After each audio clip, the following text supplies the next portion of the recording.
Hello everyone, स्वागत है आपका इस प्यारे से यूट्यूब चैनल पे। मेरा नाम है शौर और आज के हमारे इस वीडियो हम बात करने वाले हैं हमारे नर्सिंग फाउंडेशन के बारे में। इसमें हम लोग राइटिंग पैटर्न के बारे में बात करेंगे, ठीक है।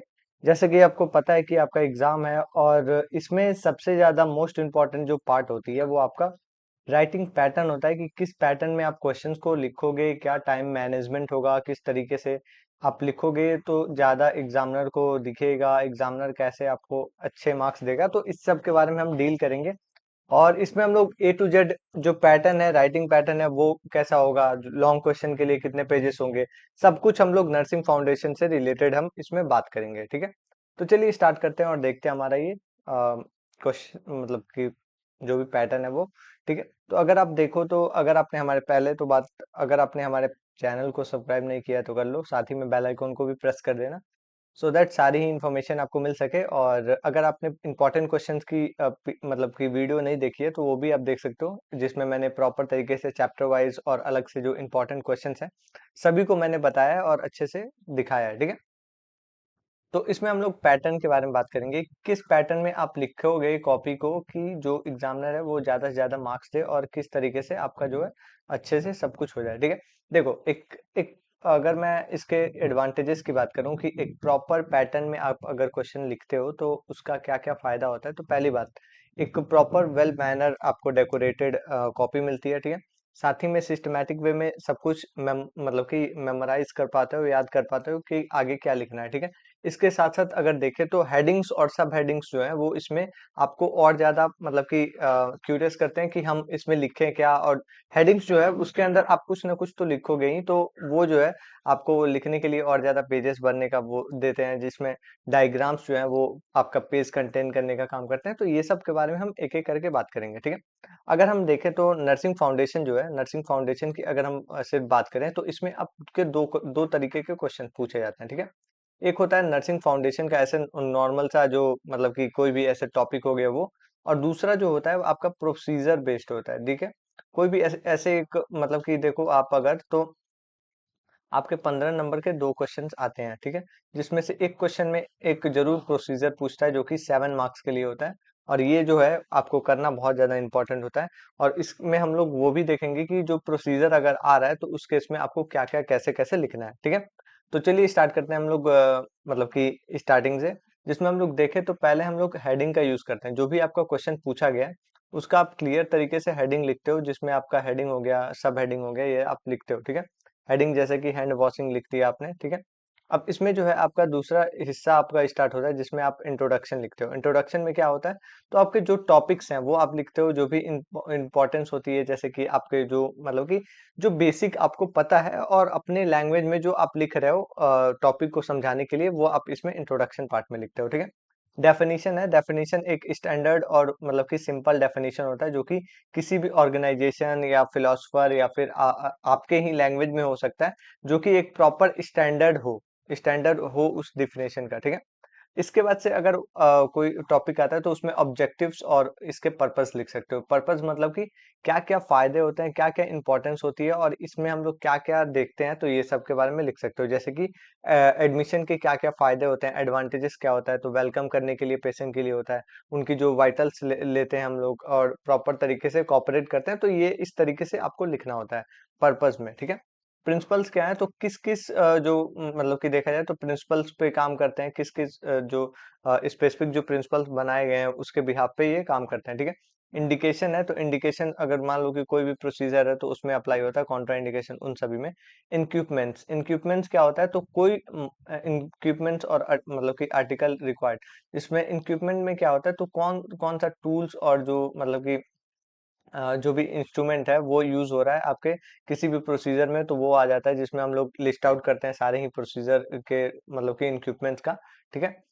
इसमें प्रोसीजर और स्टेप्स है तो वो हम लास्ट में देखेंगे। देन जो आता है नर्सिंग रिस्पॉन्सिबिलिटी को आप अदर लैंग्वेज में क्या कह सकते हो, तो रोल ऑफ नर्स, ठीक है। रोल ऑफ नर्स क्या होता है, तो इसमें आपको बिफोर अगर प्रोसीजर है तो बिफोर प्रोसीजर और ड्यूरिंग प्रोसीजर और आफ्टर प्रोसीजर लिखना होगा, ठीक है। और अगर आपका नॉर्मल बेसिस पे है तो मान लो कि कोई भी एडमिशन का ही है, तो वैसे तो सारे ही प्रोसीजर में लिखना होता है, ठीक है, बिफोर आफ्टर और ड्यूरिंग। तो अगर आपका अलग से है तो आप ऐसे पॉइंट वाइज करके लिख सकते हो, ठीक है। तो ये सब हो गया। कॉम्प्लिकेशंस आए तो ये सब हटा ही दो, आपके सिर्फ डिजीज कंडीशन वाले हिस्से में कॉम्प्लिकेशंस होगा, प्रिवेंशन भी। और डायग्राम आप बनाओगे, ठीक है।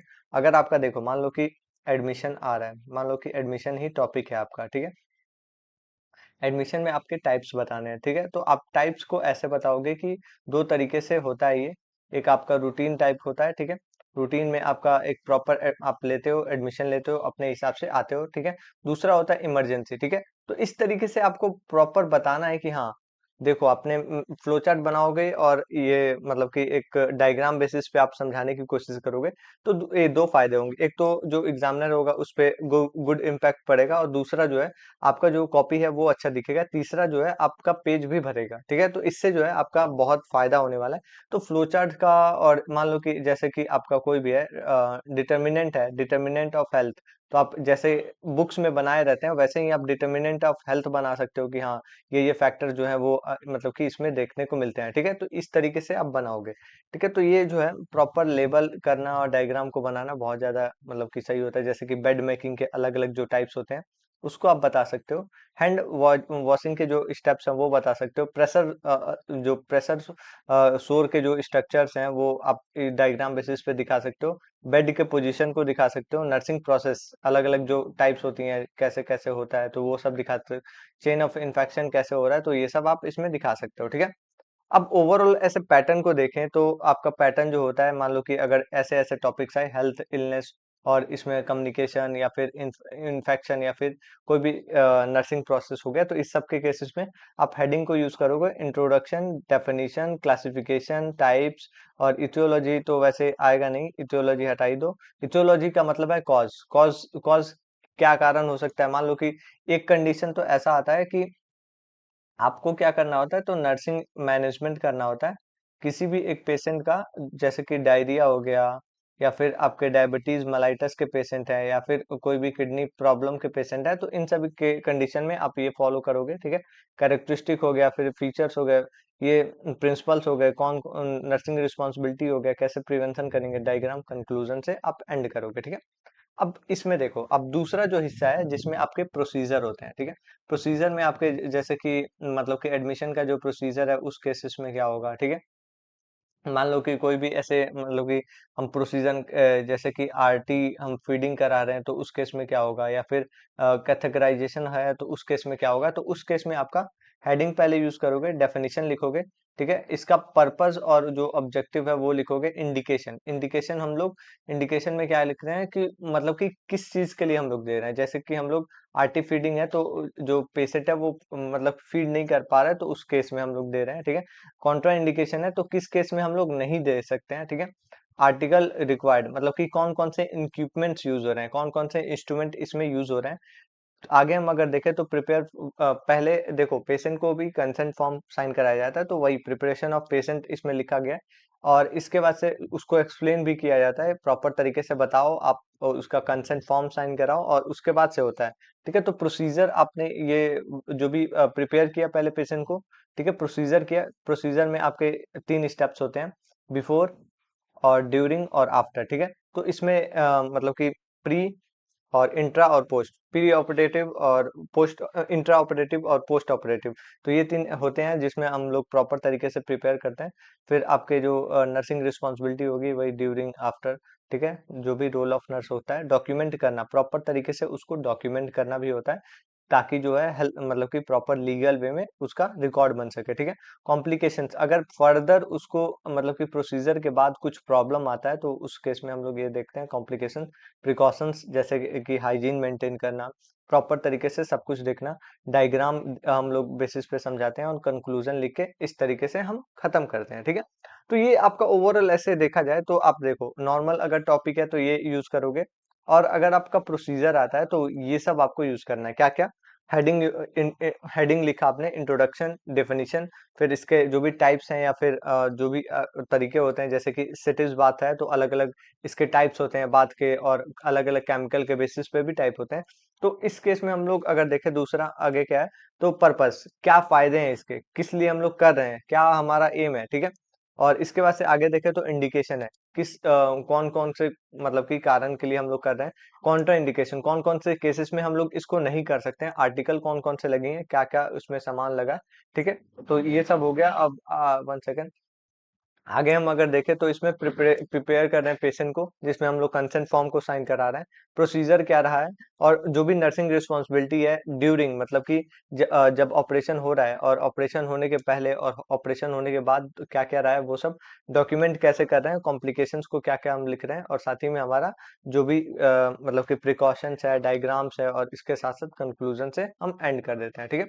अब इसमें जो है कुछ ऐसे टॉप मतलब कि टिप्स होती हैं जिससे आपका जो है बहुत अच्छा कॉपी हो जाता है, जिसमें हम लोग देखें तो पहला तो मैं मानता हूं कि एक प्रॉपर फ्लो चार्ट में आप किसी भी क्वेश्चन को समझाते हो तो ये बहुत अच्छा इम्पैक्ट छोड़ता है, ठीक है। दूसरा मैं मानता हूं कि सब कुछ जो मतलब कि टॉपिक्स है उसको आप पॉइंट वाइज फॉर्मेट में, ठीक है, पॉइंट वाइज फॉर्मेट में लिखते हो तो आपका जो मतलब कि जो भी क्वेश्चन है बहुत अच्छे से आप लिख सकते हो। तीसरा है जो है हेडिंग और सब हेडिंग, ठीक है। हेडिंग, सॉरी हेड लिख दिया हूँ, हेडिंग और सब हेडिंग का यूज करते हो तो बहुत अच्छा जाएगा। पांच चौथा आप मान लो कि अंडरलाइन करना, ठीक है, जो भी हेडिंग्स है उसको अंडरलाइन करना और हाईलाइट करना प्रॉपर तरीके से जो पॉइंट्स है। ऐसे भी नहीं करना है कि बाहर से हाईलाइटर ले जाना है और उस पर कलर करना है, ब्लैक पेन से ही आप हाईलाइट कर सकते हो, ठीक है। ये सब हो गया। अब इसमें जैसे कि देखो यूज करना है ब्लू पेन को, ठीक है, पेंसिल का डायग्राम यूज बनाने के लिए यूज करना है, ठीक है। और इसमें कीवर्ड्स को मतलब कि ऐसे देखें तो आपको प्रॉपर तरीके से हाईलाइट करना है, पॉइंट वाइज फॉर्मेट में आंसर लिखना है, लॉन्ग पैरा नहीं लिखना है जैसे कि कहानी लिखा जाता है, ठीक है। फ्लो चार्ट का लेवल डायग्राम बनाना है, ये सब, ठीक है। नर्सिंग रिस्पॉन्सिबिलिटी जो है वो ऑलमोस्ट सब में सेम ही होता है, तो सारे ही क्वेश्चन में रोल ऑफ नर्स सेम ही लिखना है। और इसमें जो है प्रॉपर आप देखो तो स्पेस नहीं छोड़ना है, जैसे कि आप मान लो कि क्वेश्चन जो है, क्वेश्चन नंबर 1 जो है आपका यहाँ पे खत्म हुआ, यहाँ खत्म हुआ, तो आपने ये पेज पूरा छोड़ दिया, ये नहीं करना है। आपका अगर क्वेश्चन यहाँ खत्म होता है या नीचे खत्म होता है तो देन आप यहाँ से स्टार्ट कर सकते हो। प्रॉपर ये छोड़ोगे तो उसको लगेगा कि ये बस आपकी कॉपी भरी जा रही है, तो ये सब नहीं करना है। फाइनली आपको आपका जो आंसर है वो कंक्लूजन से लिख के एंड करोगे, ठीक है। तो ये ओवरऑल ऐसे आपका पैटर्न रहेगा जो कि आपको नर्सिंग फाउंडेशन का इस तरीके से लिखना होगा। अगर देखें तो आपको इसके रिगार्डिंग कोई भी इश्यू हो या फिर प्रॉब्लम हो तो आप नीचे कमेंट कर सकते हो। हाँ, एक चीज और मैं बता दूं कि अगर आप देखो तो आपको अब 2 कॉपियां मिलेंगी, ठीक है, कॉपी ए, कॉपी बी। कॉपी ए जो होगा आपका 14 पेज का होगा और दूसरा जो है आपका मतलब कि 16 पेज का होगा, तो आप इस तरीके से ले सकते हो, ठीक है। प्रॉपर तरीके से जितने भी पेजेस हैं वो आप पढ़ सकते हो, और इसमें कुछ अब पेज की बाउंडेशन नहीं है कि 32 पेज ही है, आप आगे भी बढ़ सकते हो, ठीक है। तो ये सब रहेगा, और साथ ही में अगर आपको इसके रिगार्डिंग कोई भी इशू है तो आप नीचे कमेंट कर सकते हो। कोई भी फर्दर अगर प्रॉब्लम हो तो आप मुझे बता सकते हो, मैं उस पर ट्राई करूंगा कि उसको रिजॉल्व करने का। और जो नोट्स है हमारे व्हाट्सएप के थ्रू आप ले सकते हो, डिस्क्रिप्शन में मैं लिंक ऐड कर दूंगा, वहां से आप जाओगे तो नर्सिंग फाउंडेशन, बायोकेमिस्ट्री, न्यूट्रिशन सारे ही सब्जेक्ट के मिल जाएंगे। और इसके साथ साथ अगर आपको ये वीडियो अच्छी लगी हो तो लाइक करना, चैनल को भी सब्सक्राइब कर लेना। मिलता है नेक्स्ट वीडियो में। Thank you, bye bye.